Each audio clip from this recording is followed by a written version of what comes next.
Dhanik Bharat educational institutions inter IIT JEE NEET admission open. వీసాలు ఇప్పిస్తామని యూకేలో ఉద్యోగాలు ఇస్తామని చెప్పి 500 మంది నిరుద్యోగులని మోసం చేసిన నందూస్ ఫ్యామిలీని అరెస్ట్ చేస్తారా లేదా? ఇదే ఇప్పుడు అతిపెద్ద ప్రశ్నగా మారుతోంది.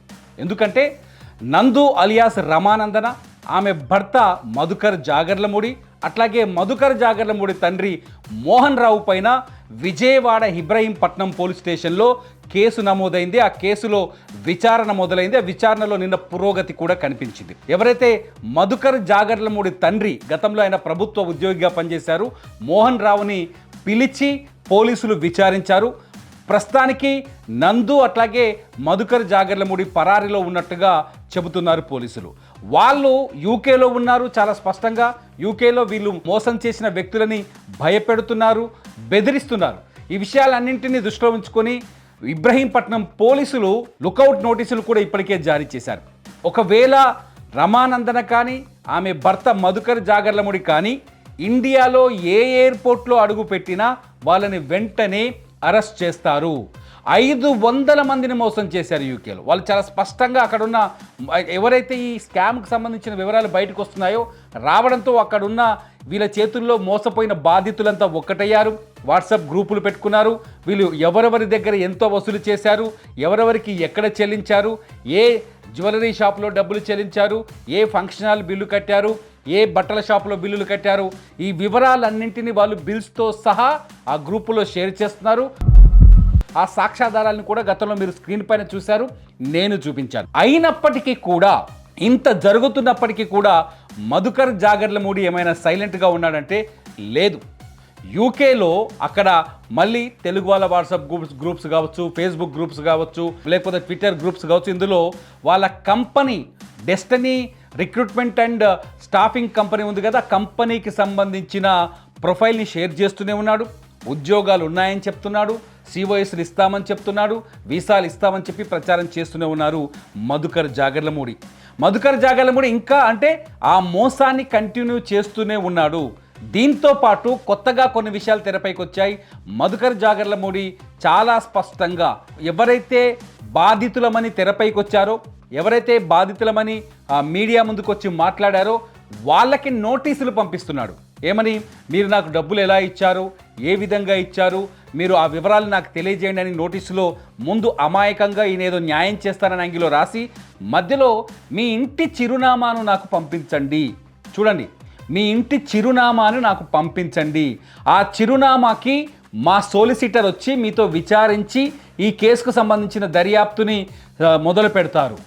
ఎందుకో అర్థం కావట్లేదు. చాలామంది ఆ ఇంటి చిరునామా అనేసరిగానే భయపడాల్సిన పరిస్థితి ఏర్పడుతుంది. ఎందుకంటే దేశం కాని దేశం, మధుకర్ జాగర్లమూడికి అక్కడ పరిచయాలు ఉన్నాయి, మధుకర్ జాగర్లమూడికి అక్కడ చట్టాలని ఎలా లొంగ తీసుకోవాలో తెలుసు, మధుకర్ జాగర్లమూడికి అక్కడ చట్టాలను అడ్డం పెట్టుకొని ఎలా మోసం చేయాలో తెలుసు. ఇవన్నీ తెలిసిన మధుకర్ జాగర్లమూడి చాలామందికి మెయిల్స్ పంపిస్తున్నాడు. మీరు స్క్రీన్ పైన ఆ మెయిల్స్కి సంబంధించిన డేటాను కూడా చూడొచ్చు. అంటే ఇక్కడ ఆలోచించాల్సింది ఏంటంటే, మోసం చేశారు, డబ్బులు వసూలు చేసుకున్నారు, మేము మోసం చేయలేదు అని చెప్పారు. మనం నందు అలియాస్ రమానందన వాయిస్లు కూడా విన్నాం. మోసం చేయలేదని చెప్పారు. మేము అప్పులు ఇచ్చామని, 500 మందికి అప్పులు ఇస్తారా వీళ్ళు? అప్పులు ఇచ్చామని చెప్పారు. వీటన్నింటినీ అండగా చూసుకొని ఆంధ్రప్రదేశ్లో ఉన్న కొందరు రాజకీయ నాయకులని సంప్రదించాలనే సమాచారం కూడా ఉంది. ఇక్కడి రాజకీయ నాయకుల మద్దతు తీసుకొని కొంత బయటపడే ప్రయత్నం చేశారనే సమాచారం కూడా ఉంది. ఇదంతా చేసి మళ్ళీ అక్కడ నడిపిస్తూనే ఉన్నారు సిఓఎస్ల దందా. అంటే మోసం చేయడమే వృత్తిగా పెట్టుకున్న మధుకర్ జాగర్లమూడి ఇప్పుడు బాధితులని, వీళ్ళకి మెయిల్స్ పంపిస్తూ బాధితులని మళ్ళీ బెదిరించే ప్రయత్నం చేస్తున్నారు, లేకపోతే వాళ్ళపైన ఏదైనా యాక్షన్ తీసుకునే ప్రయత్నం చేస్తున్నారు అనేది ఆసక్తికరంగా మారింది. ఎందుకంటే యూకేకి వెళ్ళిన వాళ్ళు అక్కడ బిక్కుబిక్కుమనే బతుకుతారు. ఎందుకంటే అక్కడ పౌరులు, అక్కడ కథలు వేరు, వాళ్ళు చెప్పినట్టు బతకాలి, వాళ్ళ చట్టాల ప్రకారం బతకాలి, వాళ్ళ రాజ్యాంగానికి లోబడి బతకాలి, ఇవన్నీ ఉంటాయి. మధు కానీ నందు కానీ చూస్తే వీళ్ళు బ్రిటిషర్స్ అయిపోయారు. వాళ్ళు పర్మనెంట్ పిఆర్ వచ్చింది, పర్మనెంట్ రెసిడెంట్స్గా ఉన్నారు అక్కడ. వాళ్ళు బ్రిటిషర్స్గానే ఉంటారు, వాళ్ళకి చట్టాలన్నీ తెలుసు, 18 ఏళ్ళ నుంచి అక్కడే ఉన్నారు కాబట్టి అక్కడున్న వ్యక్తులతో, లాయర్లతో, అందరితో పరిచయాలు ఉన్నాయి.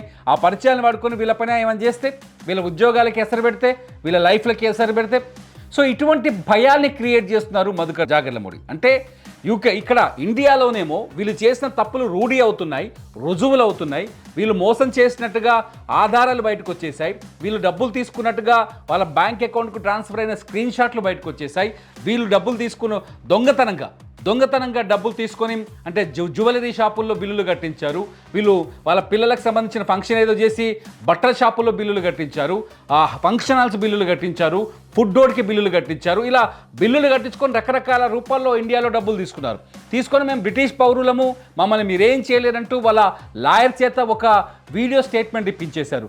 కాబట్టి అవన్నీ చేసి మళ్ళీ ఈ స్కామ్ నుంచి ఎలా తప్పించుకోవాలని ఆలోచించుకుంటూ అక్కడ కొత్తగా ఈమెయిల్స్ పంపిస్తూ బెదిరింపులకు కూడా పాల్పడే ప్రయత్నం చేస్తున్నారనేది అక్కడున్న వ్యక్తులు, వీళ్ళ బాధితులు ఆరోపిస్తున్నారు. మనకు ఆ ఈమెయిల్లో చూస్తే కూడా అర్థమవుతుంది, వీళ్ళు తెలివిగా ఈమెయిల్స్ పంపించి అడ్రస్లు తెలుసుకొని, అంటే అడ్రస్ అడగడం అంటేనే బెదిరింపులు కదా, అడ్రస్ అడగడంతో వీళ్ళు భయపడే పరిస్థితులు ఏర్పడుతున్నాయి.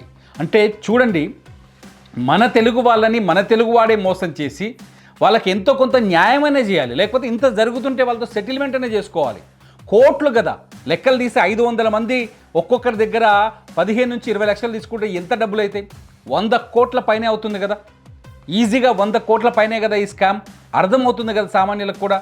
అంటే ఇటువంటి వాళ్ళని ఖచ్చితంగా ఇండియాకు తీసుకురావాల్సిందే. ఇండియా నుంచి ముఖ్యంగా మన తెలుగు వాళ్ళని మోసం చేసినందుకు ఇక్కడి జైళ్ళల్లో వాళ్ళని పెట్టాల్సిన అవసరం ఉందనేది స్పష్టంగా అర్థమవుతుంది. సెలబ్రిటీలు కావచ్చు, వీళ్ళు యూట్యూబ్లో వీడియోలు చేసి పాపులర్ అయిపోవచ్చు, అంత మాత్రాన నిజాయితీ పరులు అవుతారా? సెలబ్రిటీలు కావచ్చు, సినిమాల్లో నటించవచ్చు, అంత మాత్రాన వీళ్ళు చేసిన తప్పులు కాకుండా పోతాయా? సెలబ్రిటీ స్టేటస్లో ఉన్నవాళ్ళు లేకపోతే సెలబ్రిటీలుగా మారిన వాళ్ళు తప్పులు చేసే నేరస్తులు కారా? వాళ్ళకి చట్టాలు వేరే ఉన్నాయా? వాళ్ళకి చట్టాలు కొత్తగా వర్తిస్తాయా? ఎందుకు ఇంకా బయటకు రావట్లేదు? ఇంతకాలం నుంచి ఇన్ని విషయాలు జరుగుతుంటే ఒక్కరోజు కూడా బయటకు వచ్చి ఎందుకు మాట్లాడట్లేదు? పైగా వీళ్ళ సోషల్ మీడియా అకౌంట్స్ చూడండి, వాళ్ళ కంటెంట్స్ వీళ్ళని రెచ్చగొట్టే విధంగా, వీళ్ళని ఎవరైతే బాధితులు రెచ్చగొట్టే విధంగా వాళ్ళ సోషల్ మీడియా అకౌంట్లలో వాళ్ళ కంటెంట్ అప్లోడ్ అవుతూనే ఉంది. వాళ్ళ సోషల్ మీడియా అకౌంట్లని అప్డేట్ చేస్తూనే ఉన్నారు. ఇంకా ఎందుకంటే మేము అమాయకులము, మంచి వాళ్ళము, మోసం చేయలేదు, మా పైన అనవసరమైన ఆరోపణలు చేస్తున్నారు, ఈ విధమైన సింపతిని గ్యాదర్ చేసే ప్రయత్నం చేస్తున్నారు. చాలా స్పష్టంగా ఇబ్రహీంపట్నం పోలీసులు జారీ చేసిన లుకౌట్ నోటీసులతో చాలా క్లియర్గా నందు అలియాస్ రమానందన కానీ, మధుకర్ జాగర్లముడి కానీ ఇండియాలో అడుగు పెడితే వాళ్ళని అరెస్ట్ చేస్తారు. ఎందుకంటే వాళ్ళ నాన్న మోహన్ రావు ఇప్పుడు పోలీస్ స్టేషన్ చుట్టూ తిరుగుతున్నారు, పోలీసుల విచారణకు హాజరవుతున్నారు. ఆయన డబ్బులు తీసుకున్న వ్యవహారం కావచ్చు, ఈ సిఓఎస్ వ్యవహారం కావచ్చు, ఈ వ్యవహారాలకు సంబంధించి పోలీసులు అడిగే ప్రశ్నలకి సమాధానం చెప్తున్నారు. అయితే నందు కావచ్చు లేకపోతే మధుకర్ కావచ్చు, కొందరు రాజకీయ నాయకుల మద్దతు కోరుతున్నారని, ఆ రాజకీయ నాయకుల ద్వారా ఈ కేసుల్లోంచి సెటిల్మెంట్లు చేసుకోవాలని ప్రయత్నం చేస్తున్నారని, లేకపోతే బాధితులని బెదిరించే ప్రయత్నం చేస్తున్నారనే చర్చ కూడా, గాసిప్స్ కూడా బయటకు వస్తున్నాయి. ఇందులో వాస్తవాలు ఇంకా పూర్తిగా ఆధారాలతో బయటకు రావాల్సిన అవసరం ఉంది.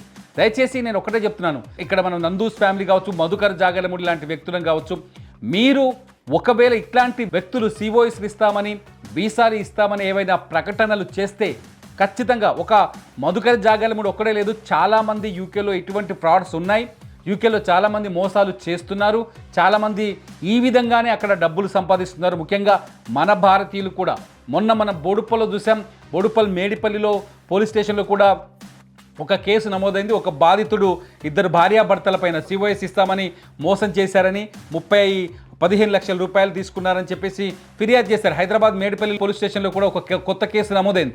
సో నేను చెప్పేది ఏంటంటే, దయచేసి ఇటువంటి మోసగాళ్ళని నమ్మకండి. ఎక్కువగా మోసపోతున్నది ఎవరంటే, బ్యాక్ డోర్ ద్వారా జాబులు వస్తాయి ఇప్పిస్తాము, బ్యాక్ డోర్ ద్వారా మీకు ఉద్యోగాలు ఇప్పిస్తామని చెప్పి ముఖ్యంగా అట్లాంటి దురాశలు కల్పించి వీళ్ళని మోసం చేస్తున్నారని అర్థమవుతుంది. దయచేసి ఖచ్చితంగా నందు మధుకర్కి జైలు తప్పదు, వాళ్ళకి బేడీలు వేయక తప్పదు. పోలీసులు ఇండియాలో అడుగు పెడితే కుషాయిగూడ పోలీసులు కానీ, ఇబ్రహీంపట్నం పోలీసులు కానీ, ఇంకా కొందరు వరంగల్లో కొందరు కేసులు పెట్టినట్టుగా సమాచారం అందుతుంది, మంచిర్యాలలో కొందరు కేసులు పెట్టినట్టుగా సమాచారం అందుతుంది. ఖచ్చితంగా ఆంధ్రప్రదేశ్, తెలంగాణలో ఎక్కడ కేసు ఉందో ఆ ప్రతి పోలీస్ స్టేషన్ వాళ్ళు తిరగక తప్పదు. దయచేసి ఇట్లాంటి స్కామర్లను నమ్మి మీ జీవితాన్ని, ముఖ్యంగా డబ్బులు పోతే పోయింది, మానసిక ఆందోళన, డబ్బు పోయింది, ఆరోగ్యం పోతుంది, ఊర్లో పరువు పోతుంది ఉద్యోగం లేకపోతే. దయచేసి ఇటువంటి మోసగాళ్ళని నమ్మొద్దు అనేది నా అభిప్రాయం, నా సూచన కూడా. మీరేమనుకుంటున్నారు? నందూస్ వరల్డ్, నందూస్ ఫ్యామిలీ లాంటి వీసాల స్కామ్లో చిక్కుకోకుండా ఉండాలంటే ఏం చేయాలనుకుంటున్నారు? దీనిపైన ఎలాంటి చర్యలు తీసుకుంటే మోసపోకుండా, ఇలాంటి వాళ్ళని అరెస్ట్ చేస్తే మోసాలు చేయకుండా మోసాలు ఆగిపోతాయని అనుకుంటున్నారా? మీ అభిప్రాయాలని ఈ వీడియో కింద కామెంట్ చేయండి. చూస్తూనే ఉండండి ఇట్స్ యూటీవీ. నా పేరు తిరుమల్.